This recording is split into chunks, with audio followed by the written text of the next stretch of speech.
มันลมสวัสดีจ้าเหมือนแน่สิจดจ่า15มาซักข้างหมักทั่วกันนะคะข้างหมักทั่วเพราะว่าข้างหมักแตงแล้วมันนี่ก็จะเป็นข้างหมักทั่วนี่ข้างหมักแตงแล้ว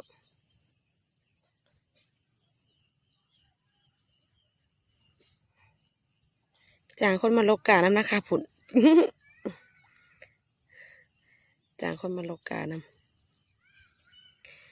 กระสิมะเกลือปลาก่อนนะคะเบิ่งค่ะน้ำโดนสาแล้วปลาบ่แม่นออกเบิ่นแล้วบ่เมื่อคืนฝนตกแห้งมากเกลือปลากันก่อน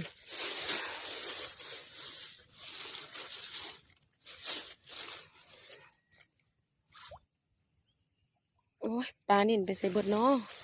ปลานิ่นหน่อยข่อย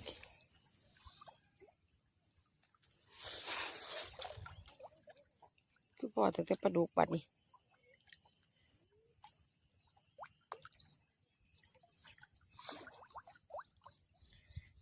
ปลานิ่นข่อยไปใส่เบิด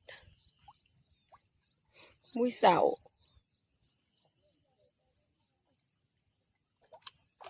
ปลานิ่นหายโอ้ยจักโต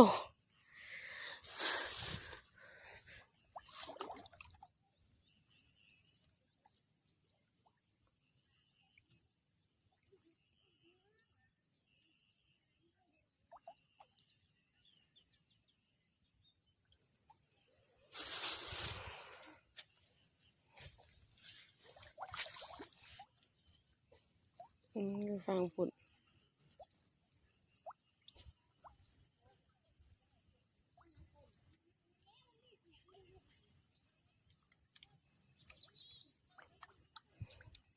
คือมีแต่ปลาดุกปลานิ่นคือพอขึ้นมาเสาเลยกระช่างน้ำกระถ่วมปลานิ่นกะออก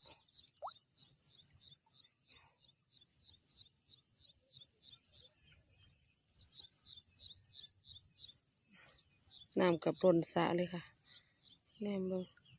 โอ้ย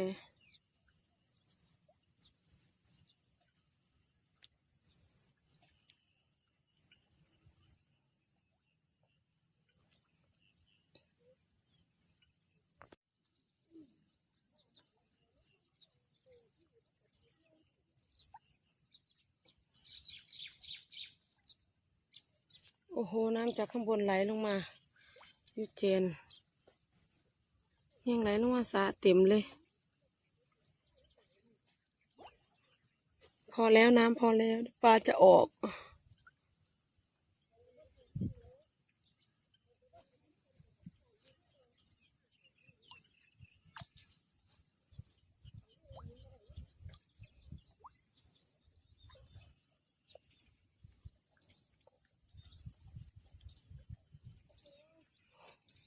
เห็นปลานิ่นสักตัวปลาดุกคือเก่งเลยไม้ที่เราจะเห็ดข้างหมักถั่วนะคะเราก็จะมาเอาค้างไม้ยูคานะคะตัดไปแล้วเมื่อยจับเลยตัดแปลนตัดมาสุดทางนะแล้วเราก็จะไปเอาล้อนะคะเราจะย่างไปเอาล้อมายูโอ้ยเมื่อย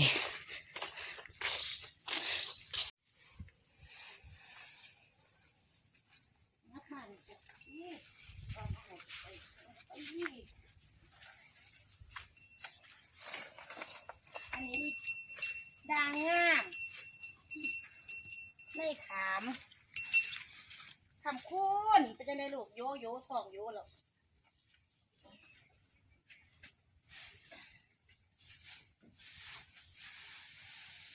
ฮะพี่มาทางพี่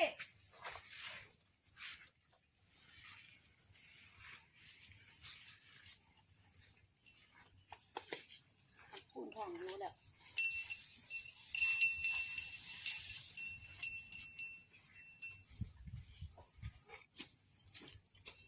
อันนี้จะกินตะขอกมู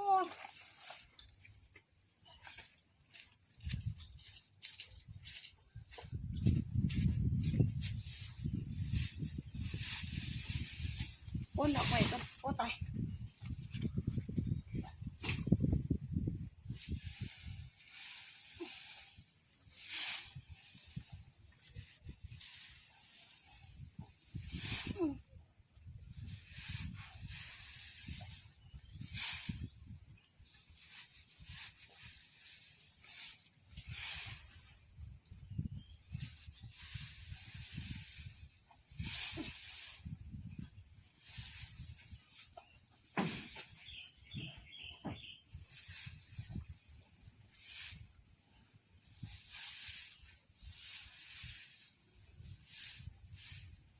บุญหลายกัน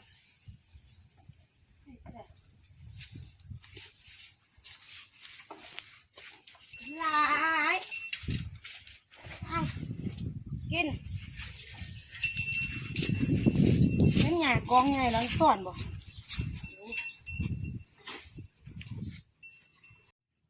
เราจะซักขามมักทั่วขึ้นแบบนี้นะคะบางหันนี่ไปเอาขามมักทั่วแล้วก็เอาเฟื่องเอาหญ้าให้งัวกินอยู่นี่ขามมักทั่วเฮาเอามาเรียบร้อยเอามาซักกันจุบจุบจุบจุบนี่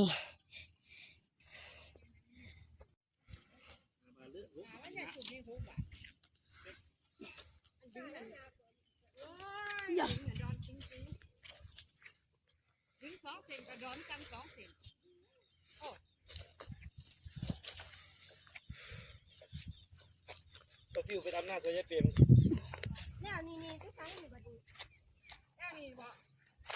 กินเดียมตี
ยังก็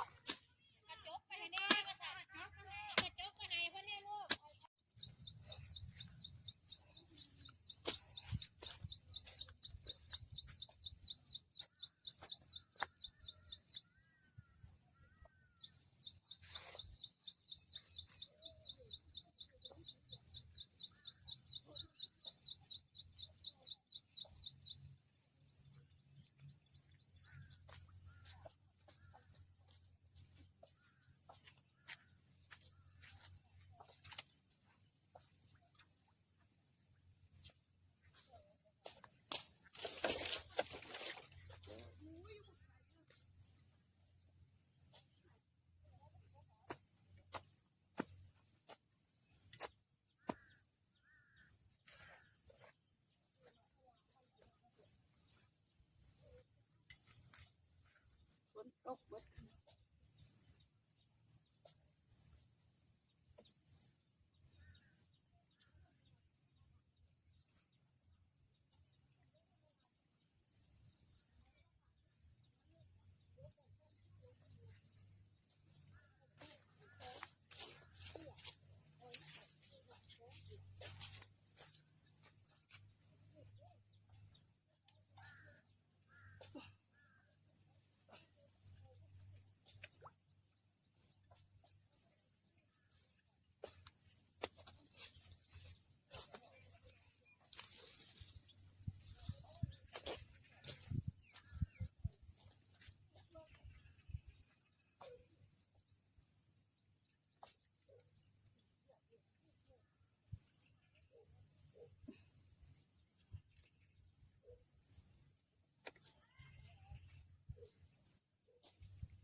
รียบร้อยจ้าข้างหมักทั่วถาแต่กินบัดนี้โอ้สิเก็บได้บ่สูงปานนั้นย่างอีกข้างหนึ่งเดี๋ยวจะไปซักกันโอ้ยอันนี้กำลังแล้วข้างหนึ่งเหนื่อยจังเพื่อสิได้ซักข้างหมักทั่วแล้วก็เอาหญ้าให้ฟูงัวกินก่อนมันหมักแตงอาทิตย์ที่แล้วอันนี้หมักทั่ว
จ้า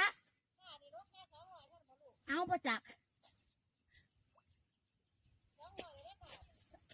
ทำแม่กูแล้วพี่จ้อยอยู่หันอยู่กับห้องทำดูล่ะว่าไรโลกโซดา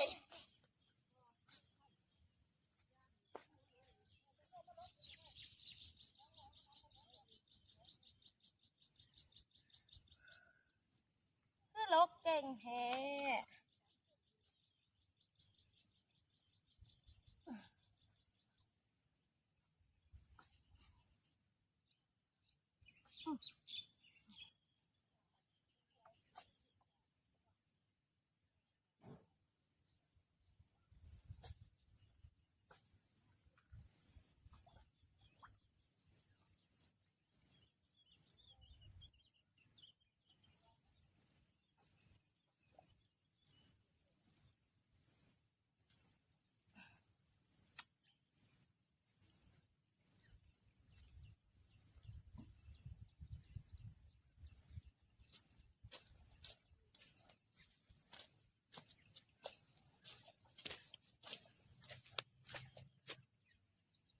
เรียบร้อยแล้วจ้าข้างหมักทั่วทั้งสองข้างแม่เมื่อยอ่ะนี่ดูมุมกว้างจะน้อยก็ได้กินน้อยละจ้าหมักทั่วพุ่มไม่ได้กินน้อยน้ำกลนนะนี่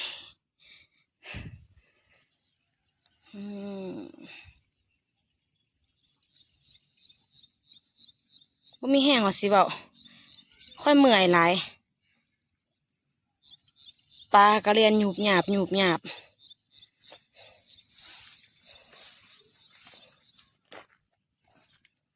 อันนี้หมักทั่วปีแต่กินหมดไปเรื่อยๆแล้ว